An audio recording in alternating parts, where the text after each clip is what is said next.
Apa iya kecemasan dapat mempengaruhi imun? Tentu bisa sob, lebih jelasnya simak video ini.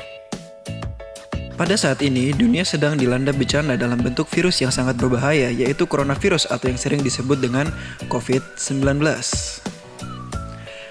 Yang mana COVID-19 ini sudah sampai merambah ke Indonesia tercatat mulai Maret 2020. Seperti kita ketahui, dengan semakin berbahayanya virus ini yang semakin hari bertambah jumlah positif corona, oleh karena itu pemerintah melakukan berbagai kebijakan demi untuk menekan masyarakat yang positif COVID-19. Mulai dari himbauan di rumah saja, dengan cara kerja di rumah, sekolah dari rumah, dan ibadah dari rumah. Apa sih dampak dari di rumah saja ini? Yang pertama berdampak pada pendidikan, di mana pelaksanaan kegiatan belajar mengajar dilaksanakan dengan sistem dalam jaringan. Keterbatasan saran dan prasarana kegiatan belajar mengajar dalam jaringan mulai dari perangkat, jaringan internet, dan juga biaya. Para pelajar yang tahun ini lulus mengalami gangguan pengajaran di bagian akhir studi mereka, terutama pada penilaian akhir. Selanjutnya berdampak pada perekonomian. Turunnya jumlah pelanggan transportasi terjadi di hampir setiap mode transportasi, mulai dari transportasi udara, darat, dan juga air. Pengangguran meningkat karena banyak pekerja yang dirumahkan atau bahkan diberhentikan. Dampak selanjutnya adalah dampak psikososial. Terjadi kecemasan pada masyarakat umum, tidak mau datang ke fasilitas kesehatan karena takut tertular, takut kehilangan mata pencaharian, tidak dapat bekerja dan dikeluarkan dari pekerjaan.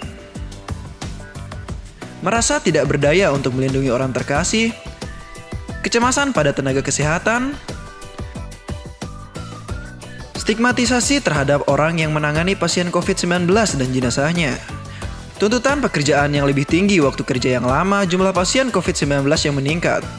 Kemudian rasa takut petugas garis depan akan menularkan COVID-19 ke teman dan keluarga karena bidang pekerjaannya. Melihat dampak yang begitu berpengaruh pada masyarakat tentunya mempengaruhi tingkat kecemasan masyarakat termasuk kita. Kehadiran virus COVID-19 telah merusak tatanan kehidupan manusia di seluruh dunia. Kondisi yang datang tiba-tiba karena adanya pandemi COVID-19 merubah tatanan kehidupan dan membuat masyarakat tidak siap menghadapi baik secara fisik ataupun psikis. Di antara kondisi psikologis yang dialami oleh masyarakat dengan adanya COVID-19 adalah timbul rasa takut, gelisah, dan juga cemas.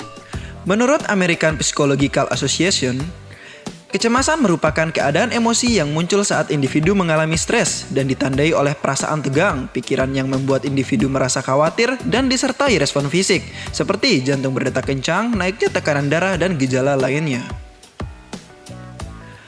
Beberapa faktor yang dapat menyebabkan cemas pada masa pandemi COVID-19 ini adalah: yang pertama, kurangnya informasi mengenai kondisi pandemi. Terlalu sering membaca berita yang terlalu heboh di media massa dan juga media sosial. Kurangnya membaca literasi terkait dengan penyebaran dan mengantisipasi penularan virus.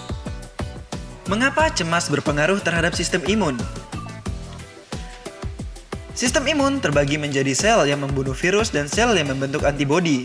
Saat cemas, tubuh mengirimkan sinyal ke otak dan mengeluarkan hormon stres yang akan menurunkan sistem imun. Bagaimana sih cara mengelola cemas? Yang pertama, memahami tentang COVID-19, baik penularan, pencegahan, pemutusan infeksi virus lewat social distancing, dan juga cuci tangan. Dengan memiliki pemahaman komprehensif menyangkut stresor yaitu COVID-19, maka diharapkan diri lebih tenang dan lebih siap menghadapi segala kemungkinan di tengah wabah ini. Yang kedua, berbincang dan berbagi cerita. Berbincang dan berbagi cerita dengan orang-orang dapat dipercaya bisa membantu mengurangi rasa tertekan yang dialami. Yang ketiga, menjaga gaya hidup sehat.